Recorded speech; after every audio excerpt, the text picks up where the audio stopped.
Hello, everyone. Thank you all so much for being here. It's really wonderful to have you. And happy Pride Month. My name is Bonnie. My pronouns are they, them, and I'm the Poetry Events Coordinator here at Brookline Booksmith.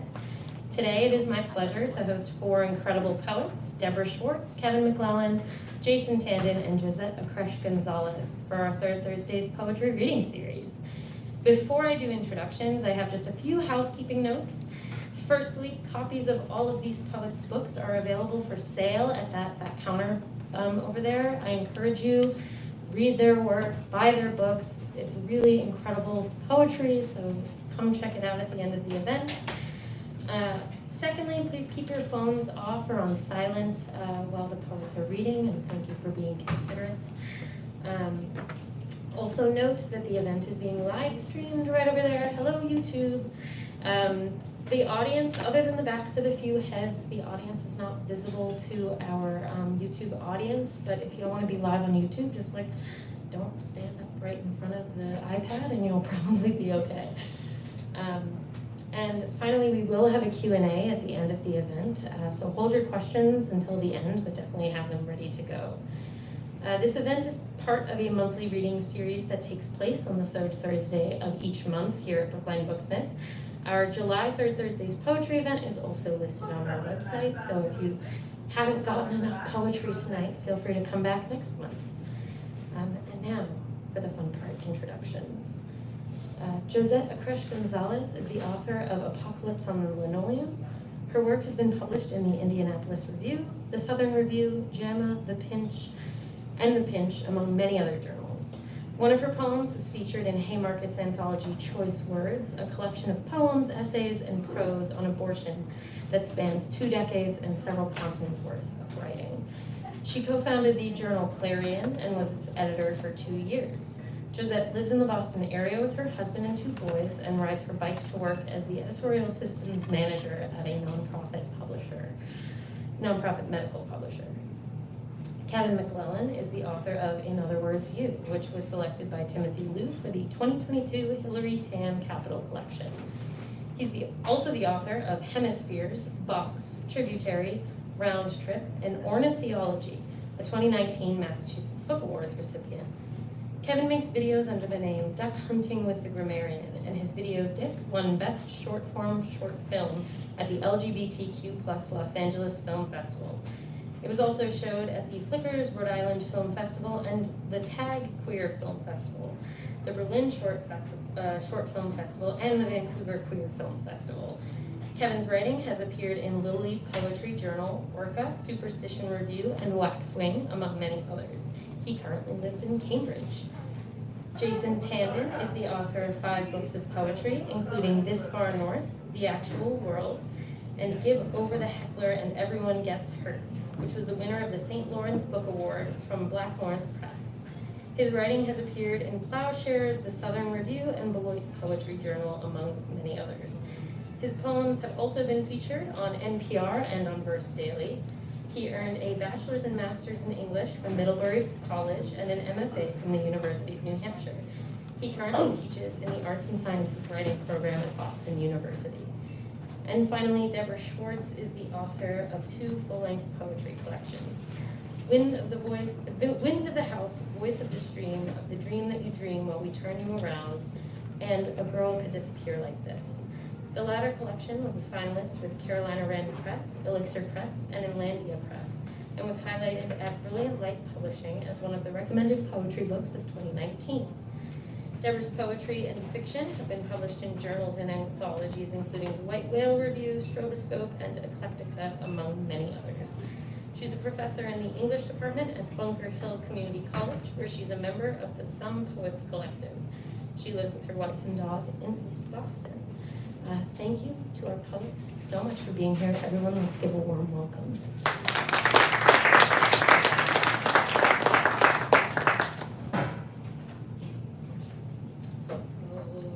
Thank you for coming out tonight and hearing us read.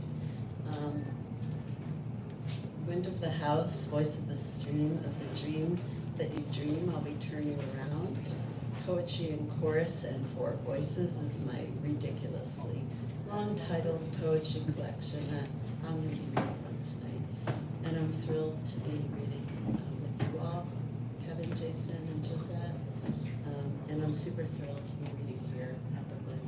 It's felt like a home for me for all the years I've lived in Boston, which is now, I date myself, hitting like 35. So it's a landmark for me to be reading here. And I want to thank you, Mommy, and Bookstore for all you do for poets and indie writers and those of us who love to read. It means the world that you're all here.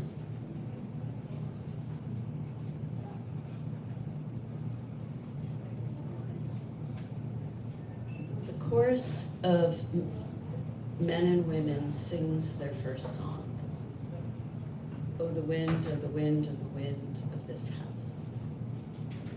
Deborah sings her first song, and it is to the wind. The winter sun looks like an orb, a very small silver one, confusing itself with the moon. Wind, you come through the wall, licking me with obligation. While Mother Earth is singing, and the chorus is preaching, and the market is speaking, the refugees are working. We need more deep, sustained thinking, though you, wind, just want us to keep up. Deborah overhears Maria tell her daughter of what they left behind.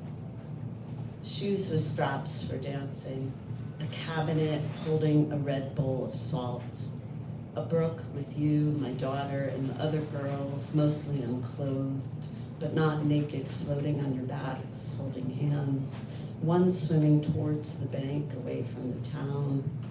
A big laugh with Ramona always an arm's length away from us, her laugh and shoes with straps. We've left the ancestors whose bones are buried deep in the ground, the cayenne and chilies near the doorposts, the turquoise of the tiles to ward off the evil eye, the sweet cows with their eyelashes like spider webs, the healing properties of water, the blue dart bush, the thorns of the bush, balsam trees, flor de azote, dotted eggs of the pecking hens, dried cacti, the eternal cycles of thinness, then yellow flowers. I found the boy's body in the brook, his hands eaten by fish. Then the whirring of dropping bombs, one splattering a cow in the high mountain pasture. We left the hunger at night so talkative. We left the quiet of sleep as a chaste dream, a red curtain, a gold ring, a rose of paper, the land, granite-packed hills, grassy knolls, silica, the harvesting and planting, the rocks in the earth, the breaking of our backs to form rows of corn, yucca, other roots with names you must remember, Mija, the great mother who kept us, held us with unrelenting heat, her abundance of rain, her dryness, and a cold so cold that our teeth shattered like dead before they die, and always the brook, drying then re-emerging, producing her banked weeping tree, the Makuleshwat, the tree that loved everyone, no matter what was done to them, no matter what they did, the tree that still calls your name and mine, Mija, all our dispersed names. In the morning, Maria makes everyone coffee with milk and sugar, then sees her daughter off to school, waits for the bus to wait for the bus, and stitches and stitches and stitches and stitches.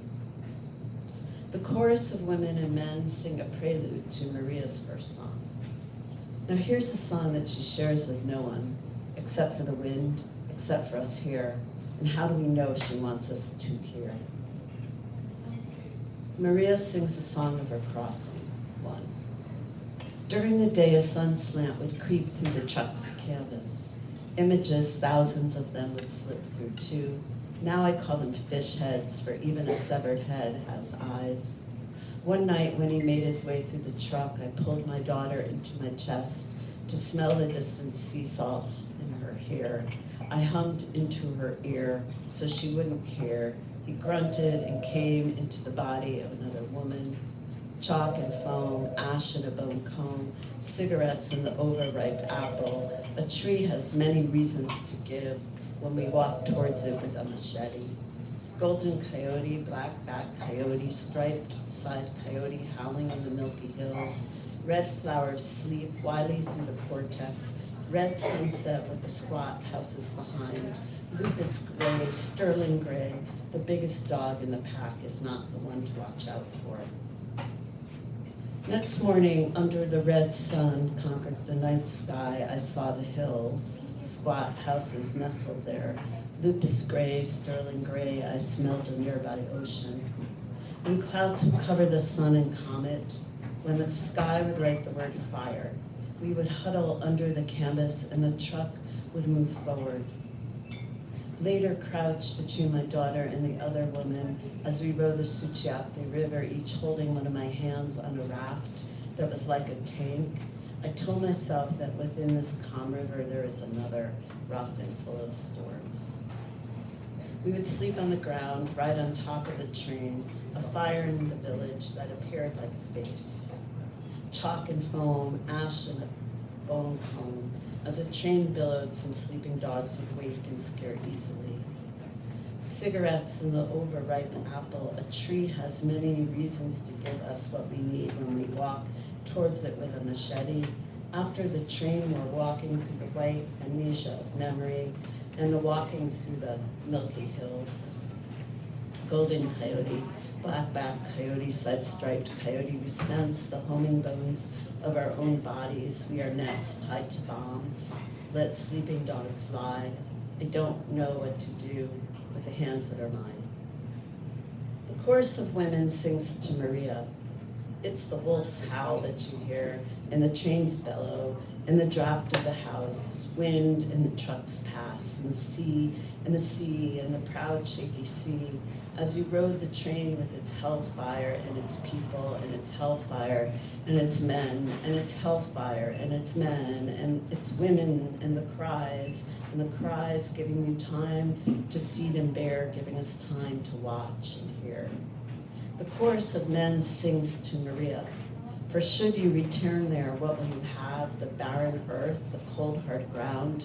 And what do you want here, tired and bruised? We cannot help, so we look at our shoes. Deborah sings her second song. I hear you speak to yourself, Maria, and want to feed you words about dreams, but you and your daughter are hungry for food and need your own house. I give you some food in my house and go camping. It isn't so bad until it snows. I return to my house where the bright night moon shines in. We are warm and dry, or at least dry, but you are still praying and speaking and stitching and stitching. You and your daughter are still hungry and you need a house. I rent a moving van and drive you to a house. I am wearing the shoes that were bought for me as a girl. Though they are a little beat up, I can still walk in them. I give the landlord some money while he licks his lips. I give you my shoes when we hug goodbye, as they remind you of what you left behind. Then I join a meetup to help change the world. I meet a bunch of other women who run around and beat up sneakers and want to stop the drones and help the refugees. One is an anarchist who has just completed an advanced degree in theology. She shaves my head under the moonlight and we fall in love. In my bed, my lover proclaims anti-capitalist sentiment and then asks, can she use my debit card? Yes, I say yes. But now I'm broke, and lo and behold, more refugees have come for help. More who need homes with rooms, with floors, and windows that look out to the trees. There are two new women from a city, Sonia and Alaya. A woman who lost her daughter on the border, a woman who is staring at the sky, and a man named Ernesto. But I don't know if these are their real names. And I don't know if these are their real stories.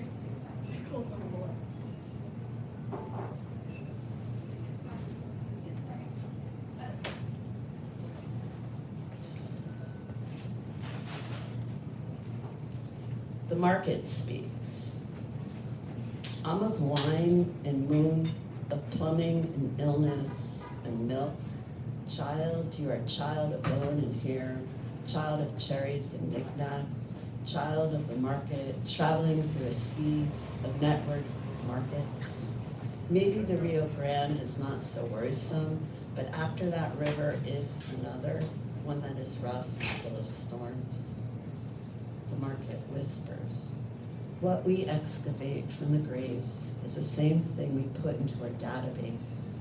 A lost hair on the page, a tub full of water, a uterus or lake, a very used futon, a child, then the word mine. The market speaks to the refugee. What about a child for a child? Let's trade a child for a child, a plate of flowers for a real house.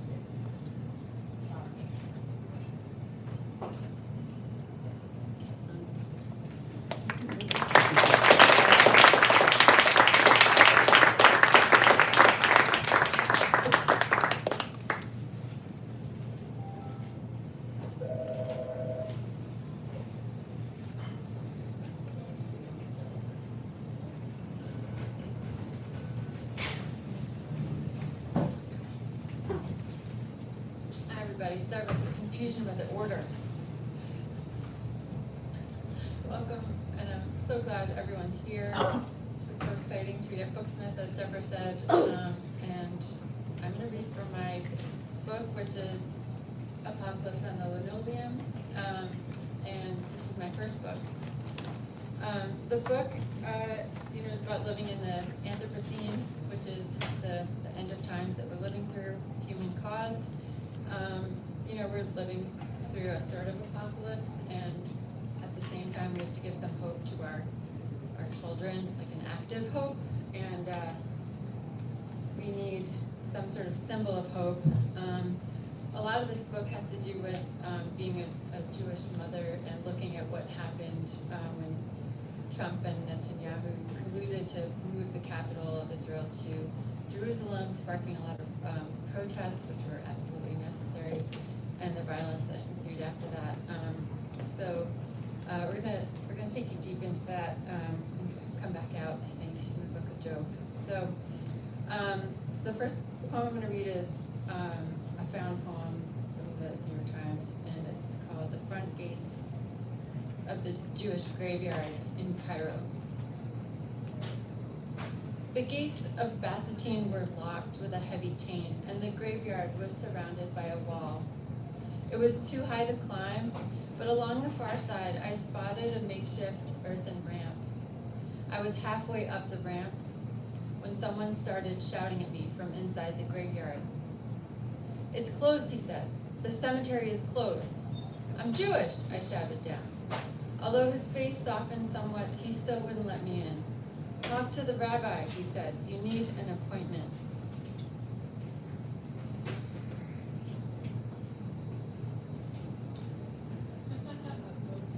Mandatory Palestine.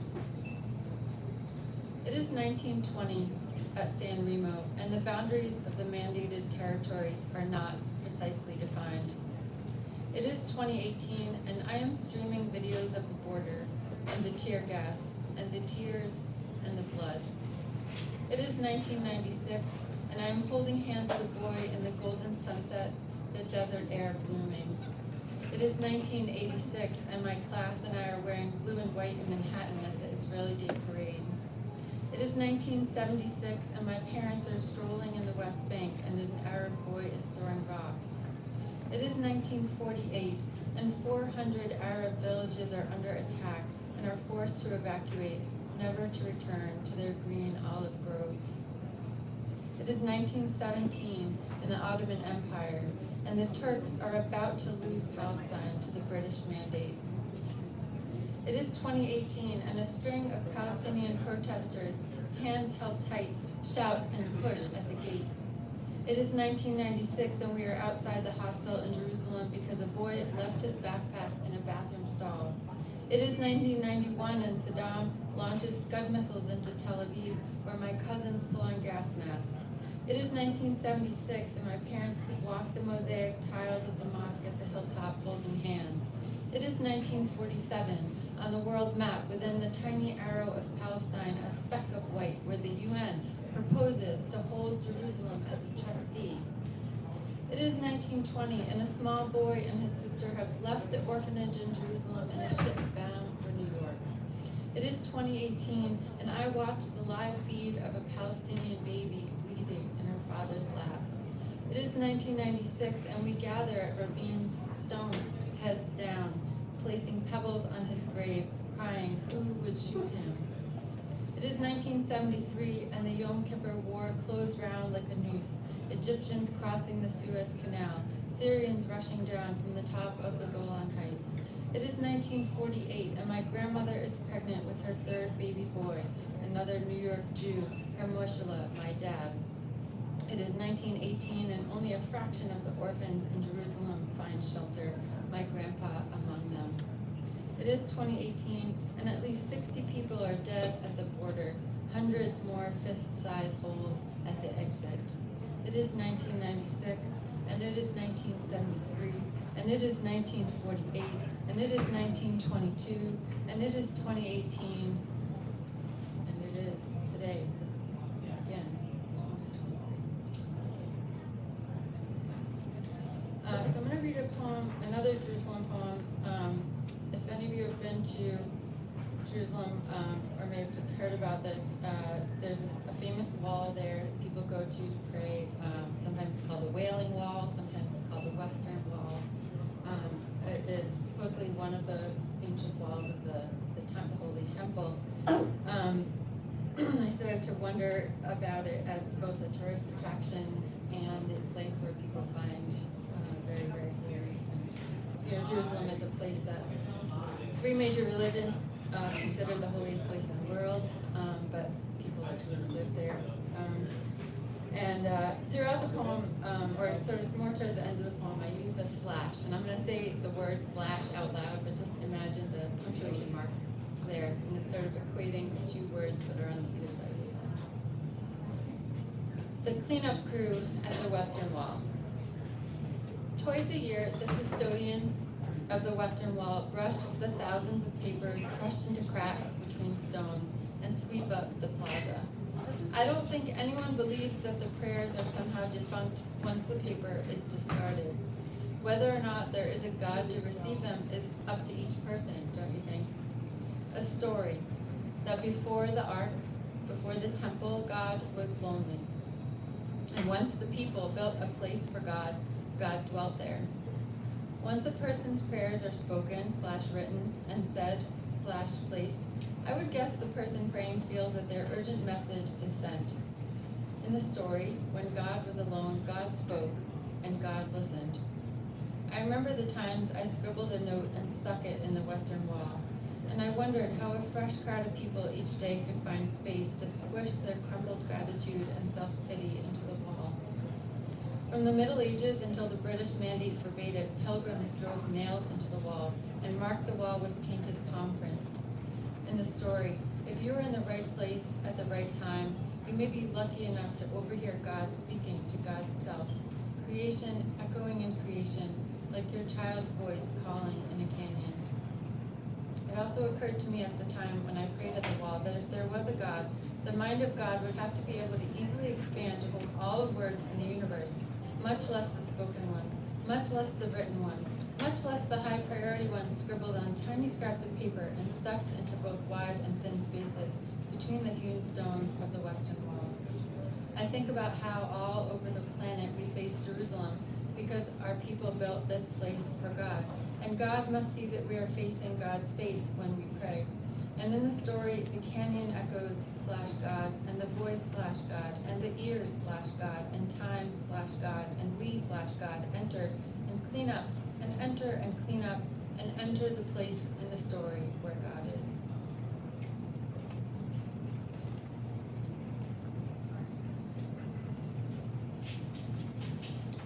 And this is another poem about the wall, using slashes. Melike, the royal stone, a white, coarse, crystalline limestone. That's the type of stone that the wall's made of. A teenager at the Wailing Wall, I pushed a pinched scrap into a crack the width of God, 1 millimeter thick, handwritten, a note that asked God /wall to quarry back from stone my father's legs. I bent my forehead to the sandstone, cool, and wept, God /self, a cistern in the quarry. In the evening, my friends and I swayed, singing, Let Brothers Sit Together. in the desert breeze, dry as dust, the Jerusalem air, crown daisy, cupped faces, the way it sifts around our skin. Looking back, I know childish melodies, the whole world a very narrow bridge, our foolish glow, our cheeks like domes, shining, Shevet Achim, and the main thing is to have no fear at all, but the cobbled streets / God and crowds, Gam Yachad, and reflections in gold, inhaled, exhaled prayer. Those Hebrew words are from songs I sang as a kid.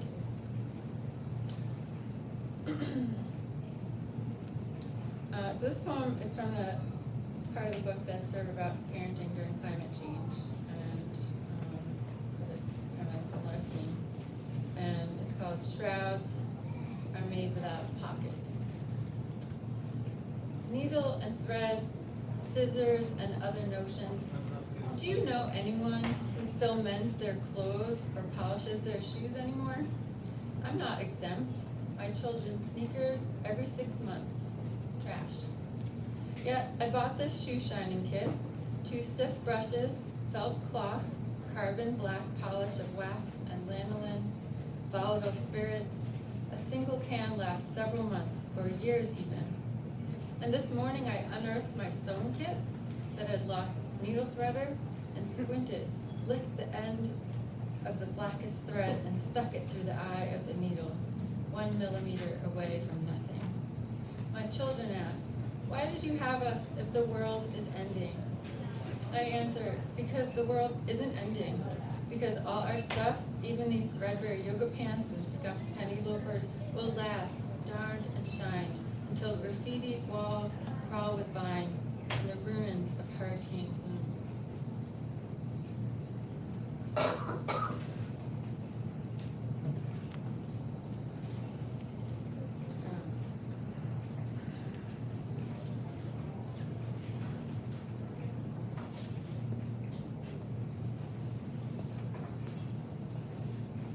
Goy means nation. I'm sick of reminding the Goyim it's Yom Kippur. What's that one again? Linen, sneakers, white, the fast with no water. That's crazy. Have you ever done that? I try not to be a stereotype when my son's soccer games are scheduled on Yom Kippur.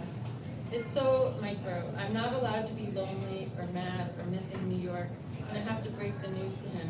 After all, what do we expect them, the Goyim, to do? Change the schedule for 2 out of 100? Only in certain pockets are the schools closed on Yom Kippur, where you can count on maybe a few of the Goyim to know anything about it. The only things on the top of the hill are the shul and the soccer fields, within earshot of each other, where by some fluke the game starts at the same time as services. So I will follow his inevitable gaze, just out of reach. The boys in gray, black, and silver uniforms, angel with a kick, the toe on neon yellow punts clear to the sky, ball and astroturf shine, a lure for a boy to the point of torture. We will be fasting across from the soccer fields, singing Avinu Malkinu across from the soccer fields, pleading in the voice of Isaiah, behold, we fast across from the soccer field. And my son who loves soccer and does not believe in God, he will hate my guts. And I will apologize, but not do teshuva. How can I when I am not really sorry? When I know in my gut that being a Jew is a misery, and soccer is joy, and the sky above wants to meet him at the goal. And joy is for the Goyim. Otherwise, where will he come from? On what field will he play? Run and play, go. But who are his people? Not the Hasidim who picked joy, but also the ghetto. He picked defense as his position, but if he plays soccer on the holiest day of the year, he won't ever know what defense is. And as promised, this poem we're going to end up in the book of Job, and back to death. So the one thing that you need to know in this poem is that I printed the unspeakable name of God in the poem, the Yod He Vav He YHVH. There's a lot of different ways you can read this out loud. Like if you're praying, you might say Adonai, which means my Lord. You might say Yahweh. You might say some other word that you have in your mind now that I've done a lot of slashes for God. In the printed version, I used the universe, and I used the eternal chaos all around us. And this will be my last. There was a man named Job. Every time I go to an American funeral, I think, wow, the Jews really get death. I came naked from my mother's womb, and I will be naked when I leave. This is from the book of Job, which traditional Jews read to the body as it fumes unembalmed in the cool night air. Maybe we've always read this. A scroll some claim is the oldest book in the world, older than Genesis. These Americans trying to come up with something new, going beyond wakes and makeup and flowers to arranging the dead in scenes that resemble life. Say, Uncle Rich sitting in the kitchen on a chair at the table, drinking a pint glass of Bush. When 3 of Job's friends heard of the tragedy he had suffered, they got together and traveled from their homes to comfort and console him. There's not many embalmers who could do that. It's quite technical. And some asking for green burials. Let the day of my birth be erased, and the night I was conceived. Just listen to that. We Jews don't fuck around with death. If you're a Jew and you die, 3 people sit and watch you. Curse that day for failing to shut my mother's womb, for letting me be born to see all this trouble. And your limbs shrouded in linen, boxed in pine, you're already decomposing in the heat. If only God would speak. If only he would tell you what he thinks. That first night, the 3 that watch are called shomer, guard or watchman, but really it's about honor. For the poor must go about naked, without any clothing. They harvest food for others, while they themselves are starving. They press out olive oil without being allowed to taste it, and they tread in the winepress as they suffer from thirst. So in the morning, when you tilt topsoil on the box in the ground, it's not too far from tilling or harvesting, and the scientific fact is right there in front of you, holy in its brown, wormy shovelful, holy in knowing that's where you'll go too. That's where it helps to remember the words of Job, as he cursed Yahweh, the universe, and Yahweh, the eternal chaos all around us, responded, have you comprehended the expanse of the earth? Is it by your wisdom that the hawk soars and spreads her wings toward the south?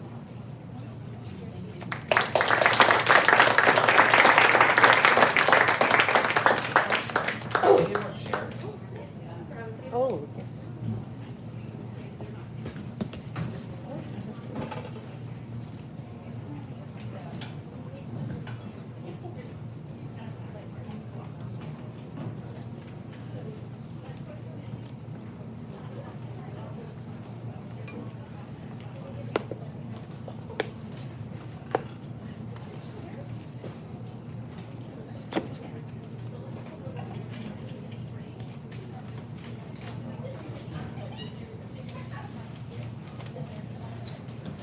So, hello everyone. Thank you all for coming, and thank you, poets, all of you. And thank you to Bonnie, whoever Bonnie might be, for organizing all of this tonight. I'm going to read mostly from my new book, This Far North, which is a collection of about 60 or so brief nature-based poems. They're very kind of short, quiet, lyric poems. And the first one I'm going to read is a poem called Man Paddling Canoe with Dog. And so most of these poems are set in and around New England, oftentimes near water. The sky so white, there is no sky. The water, a tarnished plate of silver. The dog sits dutifully. No, sits like a king, who says nothing, who looks around unmoved, his golden robe shedding.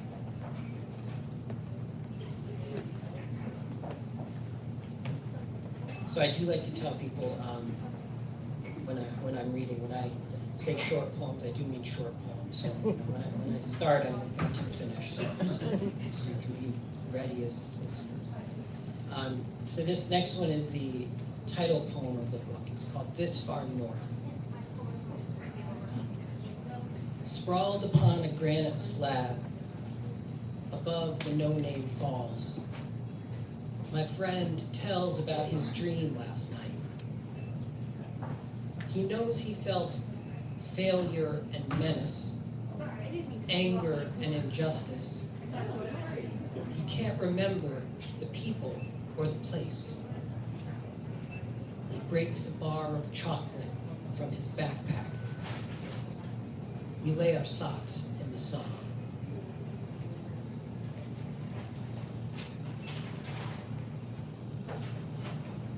And this next poem is one I think those of you who are parents might be able to relate to. It's called Please Understand.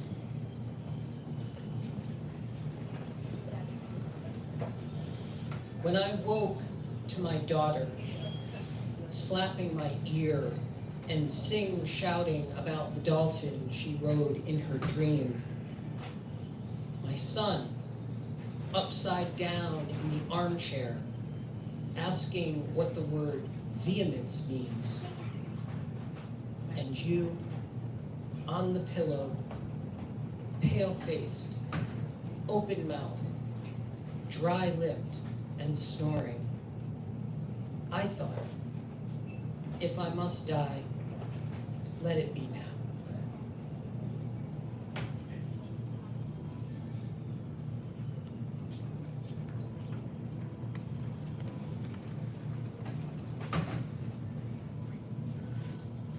And this next one is called Today I Saw a Rainbow.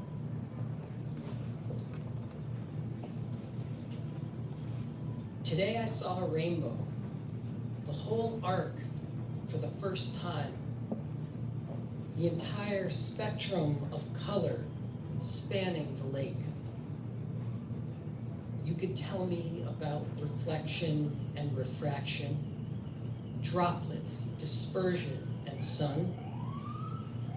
I paddled the western shore, looking for that goddamn pot.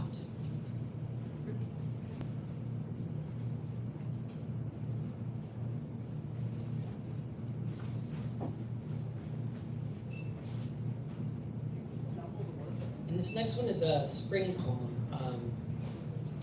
It's in memory of a student of mine who passed away 4 years ago in the middle of the semester, which is something as a teacher, almost 25 years of teaching, I've not experienced before.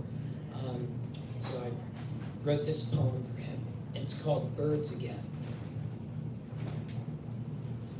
After last spring's surprise grackle attack and the autumn squirrels' burgling acrobatics, I almost didn't fill the feeders this year. They came back, the heavy-set doves content to peck what falls in the dirt, the bullying blue jays, the cardinal, always so startling to see that red, that beat blot of orange.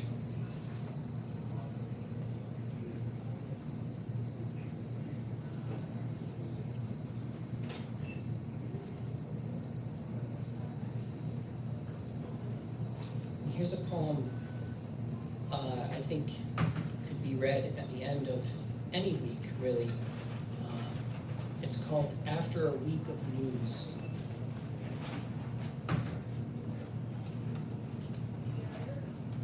My son turns 9, and there's bowling with bumpers, dumplings and mushu at Mandarin cuisine, a homemade cake with buttercream frosting, so rich, so sweet. We push back our plates as if heaped with Brussels sprouts and broccoli.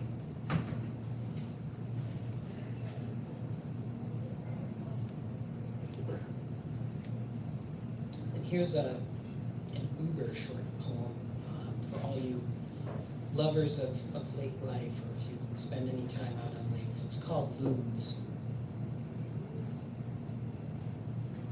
Why is it such a pleasure when they dive to scan the surface for where they might reappear and be wrong every time?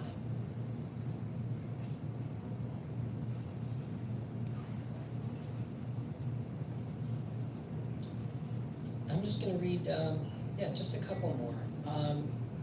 And so this next poem is inspired by a few years ago. I had the opportunity to go to Brooklyn for the book festival there, and I stayed with a friend of mine whose birthday it was that weekend, and I just had the idea to try to get together a bunch of people to surprise him. I've never thrown a surprise party before, and through a logistical miracle, I was able to get 7 or 8 people together, which is very difficult, because to get away, kids and all of that.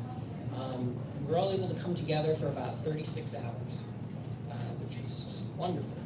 And so this poem came out of that. So it's set in Brooklyn, right on this pier where you're looking back towards the skyline of Manhattan. It's called There We Were. Hunched against the railing, gazing at the river and the city skyline, one of us imagined jumping onto a truck below and riding the roof back home. One of us brought up the towers, wondered what the air must have smelled like, the screaming in the sky. One of us talked about ramps and remodeling for a son who woke with a headache and had not walked or talked since. One of us scuffed his soul against the curb, told about the bridge, the men with the bends who dug to the bedrock. One of us said there was ice cream nearby. Our backs hurt. It was breakfast time.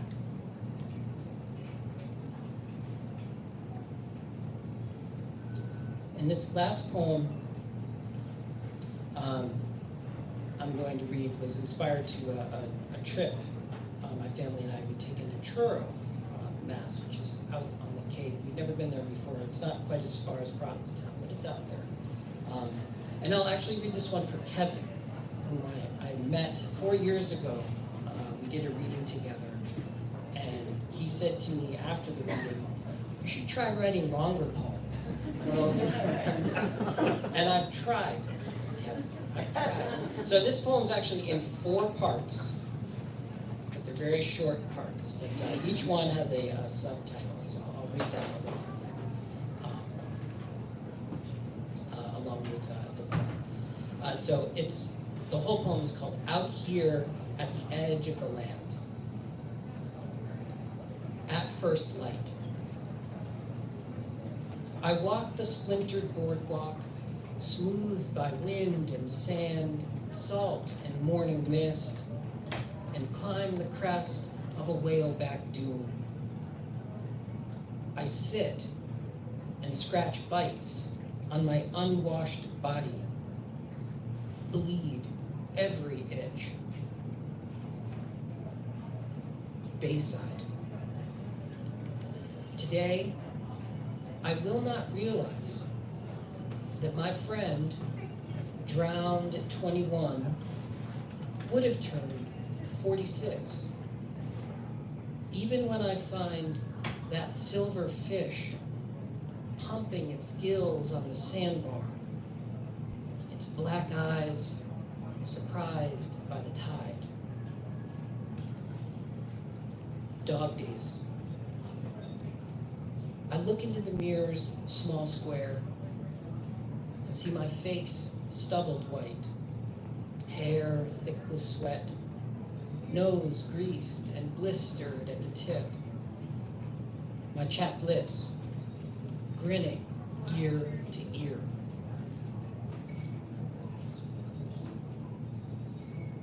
It was the mourning doves. It was the mourning doves that woke me, hidden in the pitch pines, and the rattling click of a black crow. When I woke, it was the honeybee I saw entering the clover, and the monarch butterfly fluttering above me as I swam far from shore. Thank you very much. Thank you all for listening.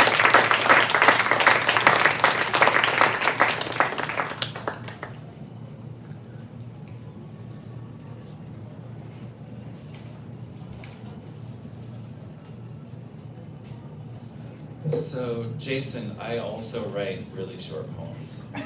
And consequently, that assignment that I gave to you, I give to others who write short poems. I think it's important to sort of flex muscles that we don't use.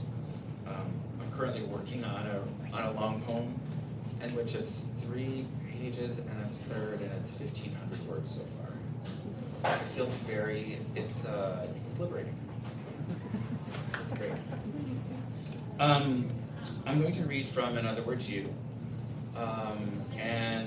What you need to know is that the primary strain of poem uses the slash, like Josette's poems use the slash.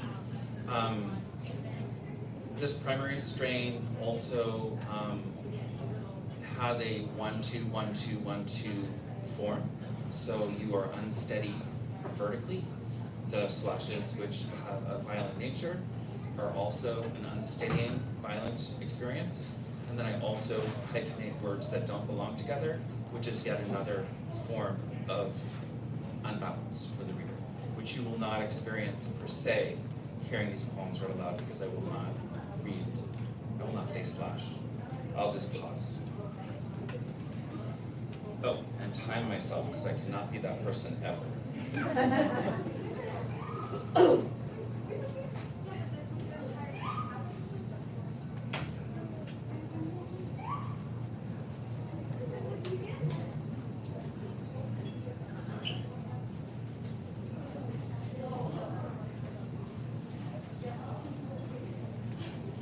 Dialectical. The light is very strange. Yeah. Hold on. That's a better over here. A wheel in you stop turning. Death a caught word. Your eyes. Although I'm not on the YouTube channel, correct? Yeah. Okay, we'll come back here. Restart. I can turn it too. No, it's all good. I'll figure it out. I figured it out. Dialectical. A wheel in you stop turning. Death a caught word. Your eyes a window. Clouds wait for the first spring thunderstorm to clear the palate. Can't decide if you'll stay indoors. Seems premature to imagine the parsley missing ground. Summer's either a portal or a container. Yes, clouds. A turning word caught in the wheel looks you in the eye.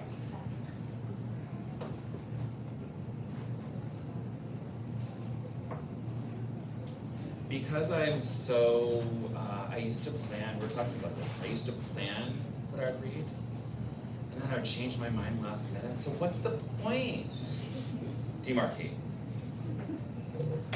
When your opening sentence is a flutter, you apostrophe or hyphenate or gerund, ing to a finger, when receptivity, the appearance of a curtain ringing up, yes, when desire is on the brink, your hand between and not close enough.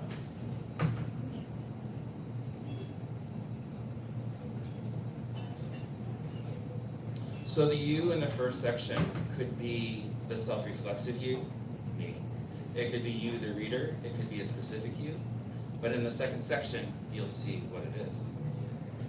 We are entering the second section, and I will read a different strain of poem, which are these epistles. And what you need to know is that the age of consent is an album by Bronski Beat in the 1980s that was very gay. Happy Pride. Here we go. After the Age of Consent.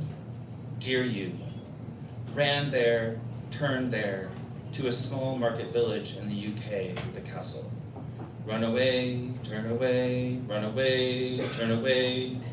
I came out when this song came out, not in the New Hampshire Valley where the worn down mountains protected me, a city boy who climbed out of a man well before his voice changed, turning and turning.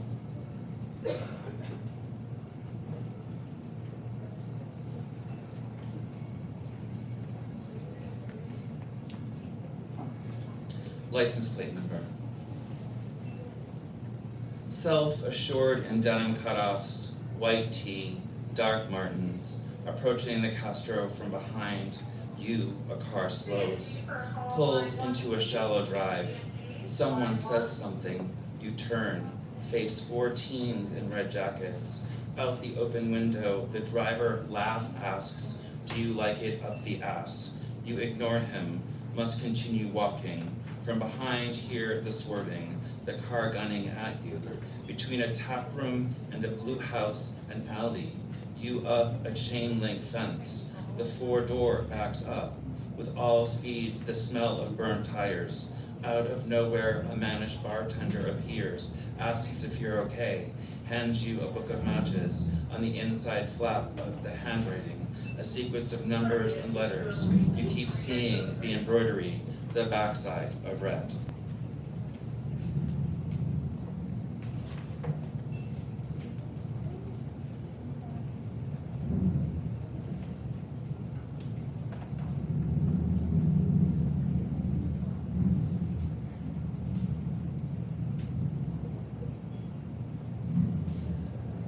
Compounds.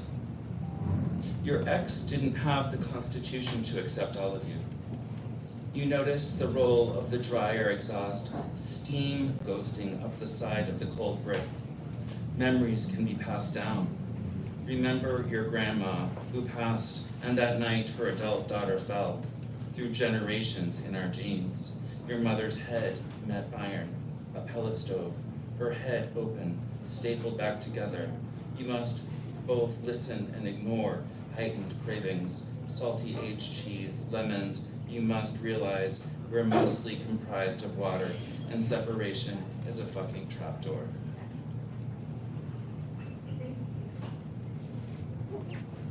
What's really crazy is that I want to edit that poem right now. Like right now. Dog-eared.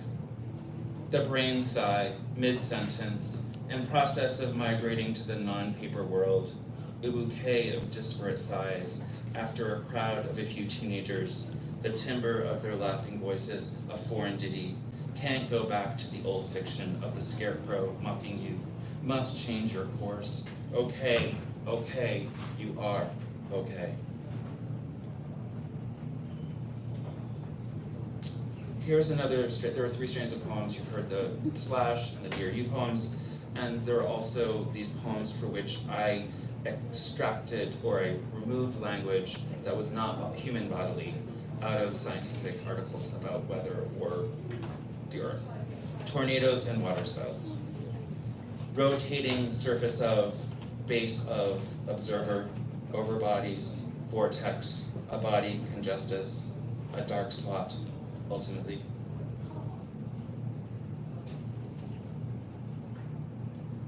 The killing jar. An entomologist says in, a larva says out, larvae say out. You consider fences. Do you keep yourself in or out? Questions are fences. Can't stop asking. You consider glass. Separation relevant or irrelevant. Memory not reliable, though you vividly remember rain. Also the sun. That day feeling was a fence. Listening to Max Richter's The Departure on repeat. Dear you, I overheard the botanist say to high schoolers at the public gardens, look behind the flower for the swollen base. It took my breath away, and a young woman in the periphery of her peers noticed. She continued to look without it feeling like a stare, as if I was standing in shallow quicksand. I didn't feel shame at first, then walked away and only looked back once. I imagined myself just before, out of sight. I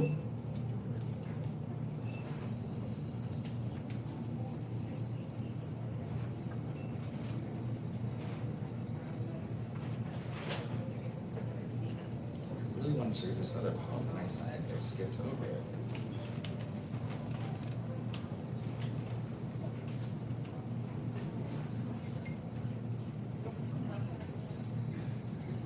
Oh, well.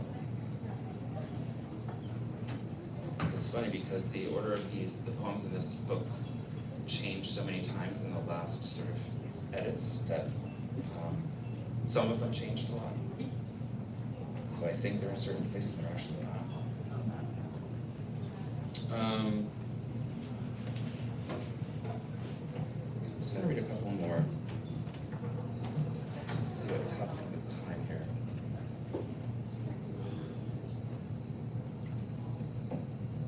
It stopped. All right, so I'm going to read 2 more poems, and I'll be done. Concerning the storm.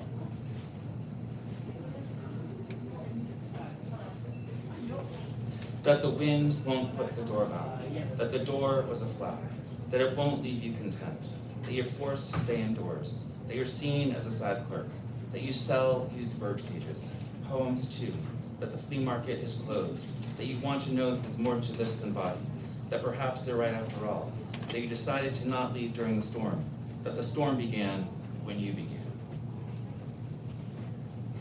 Listening to the Be Good Tanyas on Grassy Hill Radio. Dear you, I'd like to give you flowers. Perhaps you'll invite me for Greek-style frozen yogurt, the frozen log kind, the kind that is either chocolate or vanilla and you add something, almonds. But it is cold today. I must wait for a day that reaches. Too late for lilacs, though. I do hope that you are well. But if you're not, I can bring chocolate-covered almonds, or roses, or make rose water for you. It's dusk. I'm not sure if I understand the consequence. You know, dying alone, too much silence already. So it doesn't matter what radio station, as long as there are lyrics. Thank you so much.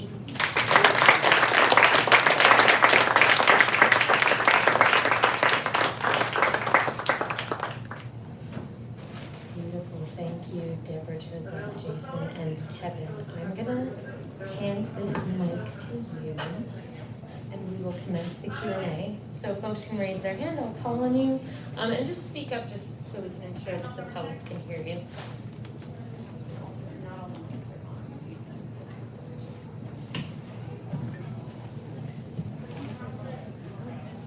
Anyone have any questions?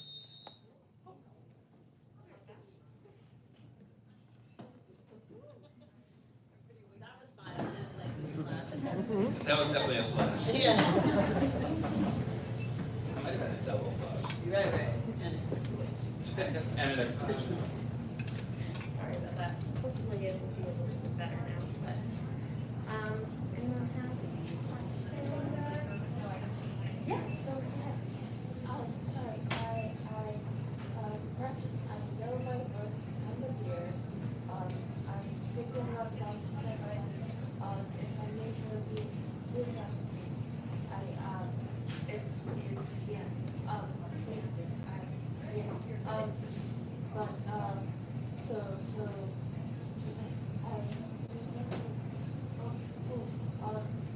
I would like to sort of,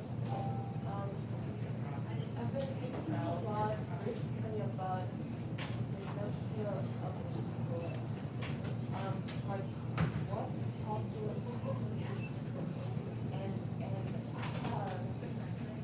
some that are like not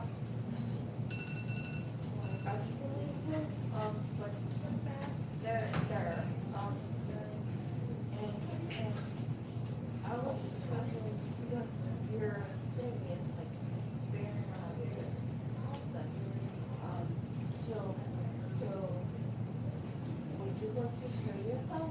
If you have them, I think I can talk to you with some of friends, like,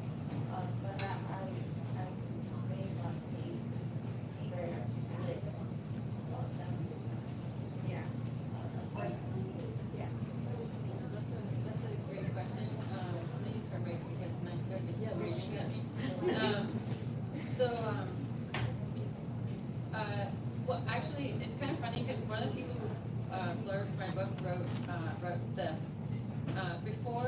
I was reminded that apocalypses, before they meant events of widespread destruction, described a literature of secret knowledge, which I never knew about as I was writing the book. And the other thing that came out of this becoming a book was that Martha McCullough designed the cover, and she picked this, she's amazing, she picked this illustration, which was from an illuminated manuscript made in the 14th century by a monk in the cloisters, and it's hanging in the Met apparently, but the rest of it is kind of amazing. There's this like Gabriel figure over here holding the trumpet, and like it's sort of interesting because I'm Jewish, so I don't really believe in like the whole idea of the apocalypse. Is a very Christian idea, like the idea that the world is going to end and Jesus is going to come back and all that. But that idea actually is part of what is politically driving a lot of people to care a lot about Israel, like in this country, like where Americans have like no real knowledge of what's going on over there in Israel and Palestine, but like they care so deeply about it because the world is ending and there have to be some juice left for when Jesus comes back. So like there's some very like difficult, painful, political, personal things about the apocalypse that a lot of people are very invested in. It's really difficult to talk about. Like it's really hard for people, especially from various different backgrounds with various different assumptions and texts and imagery to kind of come together and discuss it. I think apocalypse is not a straightforward idea. And then the second sort of half of my book is about climate change and parenting. And so it's sort of like taking this idea of the end of the world and sort of thinking about the end of humanity, like not thinking or even about small apocalypses, like, on the linoleum, like when, your kid spills something really sticky on the floor, like, honey or Nutella or something. And then you still have to have that conversation with your kid about like, all the species dying. Any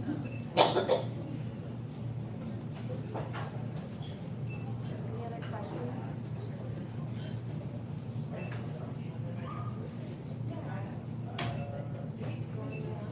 You guys have questions for each other? I guess this could be for all of you guys, but like my question was like I noticed like poems a lot of times. Talk a little louder. You guys draw from like inspiration and stuff, so I was wondering like if there was one poem that you guys felt from each of your books like was like the poem that started it all, or just something that from all of the books or just some reference you feel like helped you start writing the book or writing like where you get those weird from.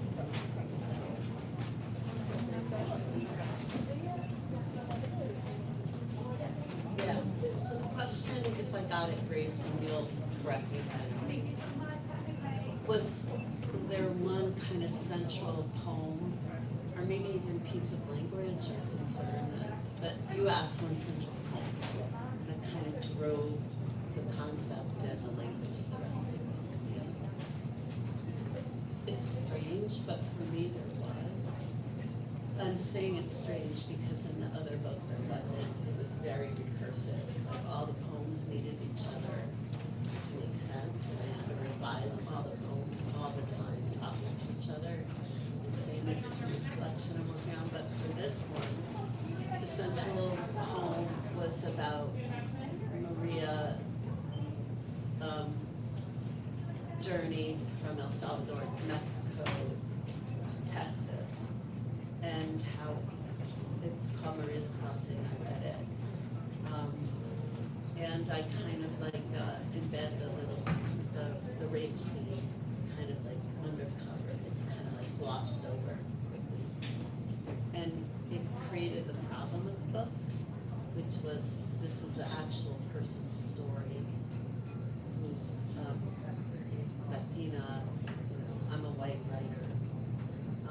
Who's an immigrant. This was like, how do I, and I'm telling it first person.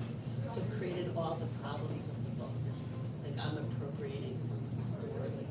I'm gonna publish someone else's story. I said I wouldn't do that. So I had to create a chorus and I had to create like a white Jewish lesbian character. And that, I couldn't tell the story straight. So I created all the politics and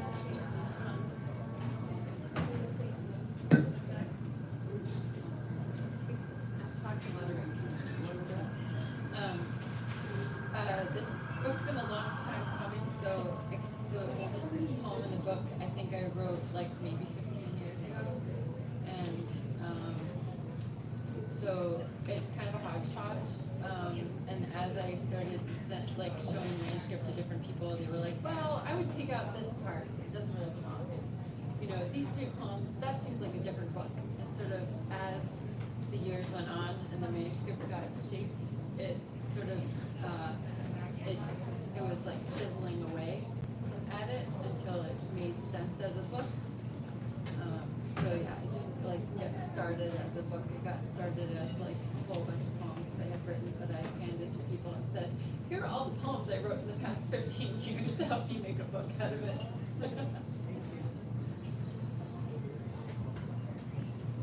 So, yeah, for me, I guess the last 2 books, I just kind of think in books, because my poems are so short, that no individual poem just kind of stands on its own. I need like 60 or 70 of them. But it comes just kind of organically, for lack of a better word. Like when I wrote the poem This Far North, I just love that title so much. I said that's going to be the title of the book, and then eventually the epigraph to the book just kind of came to me. Like I want that quote, that poem, that frame, everything, and then it just kind of takes on its own vibe. And then once I have 60 or 70 poems and I've sent them out into the world, and people seem to like enough of them, then I said it's good. That's it. On to the next.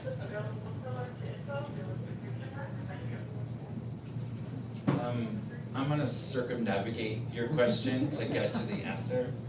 I am very much influenced by a writer named Hans Vaderé from Suriname who wrote in Dutch, and his ability to use negation and silence and white space I find incredible. This is a writer who, even though has books, like no one really knows about him, and just really speaks to me.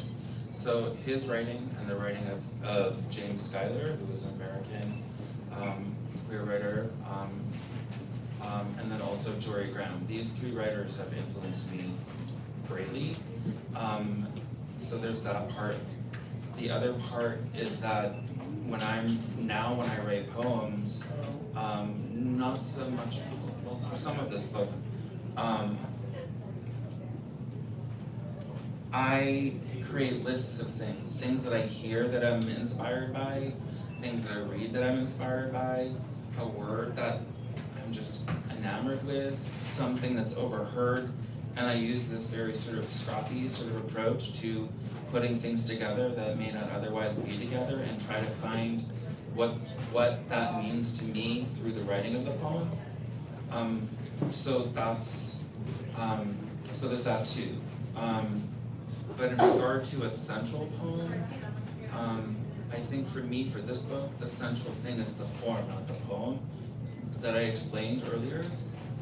That my need to understand how a form can create an experience, my own form can create an experience, that is more central, I think, than anything else, than trying to produce meaning.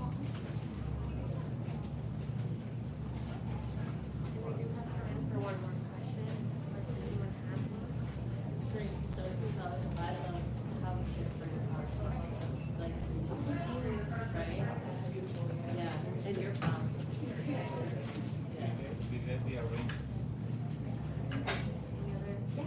I was just wondering how you decided what to read. Like, you have this whole body of work, and like you said, I have an order and then you change it, and, so how do you do that? Is it just intuitive, like, this is it, or? Read the audience. Okay.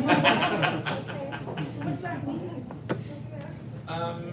Well, I mean, there's there, like, for example, like, there are some really sort of, also, like, this is gonna be on YouTube, you know, like, there's one poem that's pretty nasty, which I could have read, but I don't know, do I want that on? I don't know. There's also, like, the opening poem is very sort of abstract, which is really risky. I didn't read that one.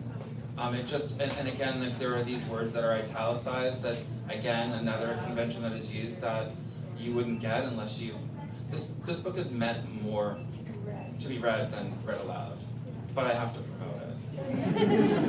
It translates pretty well. How do you guys determine? I try to read things that are a little bit more narrative and there's, you know, a little bit more narrative, a little bit more image based on, yeah, something that's, you know, because I know going to poetry readings myself or fiction readings especially, it's hard to kind of process the language as you listen to it. So I just try to pick those types of poems and then sort of read the room and see how everybody's doing to kind of change course.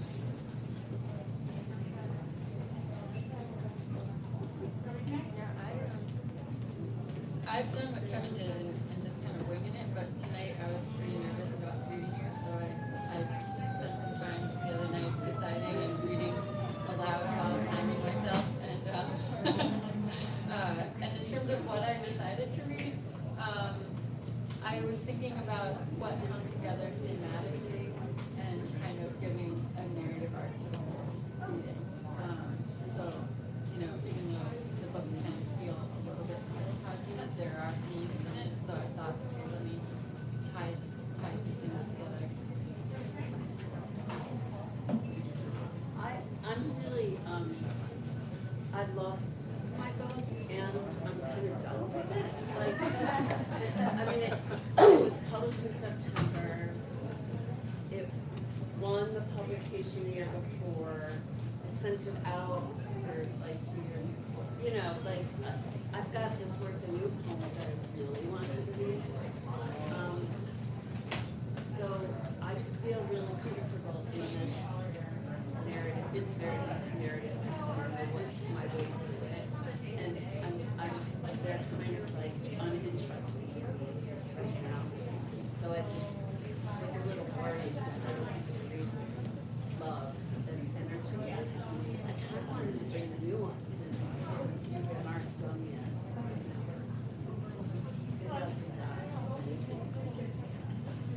Bonnie, could I just read a quick excerpt from Francis Jones's translation of Hans Fabre? Sure. Yeah. So this is from Surplus. It is snowing, but it is no longer snowing. When it started to snow, I went to the window. I went missing. Sometime then, just before the snow started, falling again into great, ever slower flakes, it must also have stopped to snowing.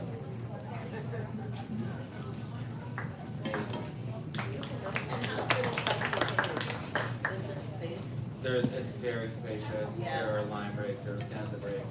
It's very, very quiet. Yeah. Which is what I admire about it. It's so quiet. Beautiful note to end on.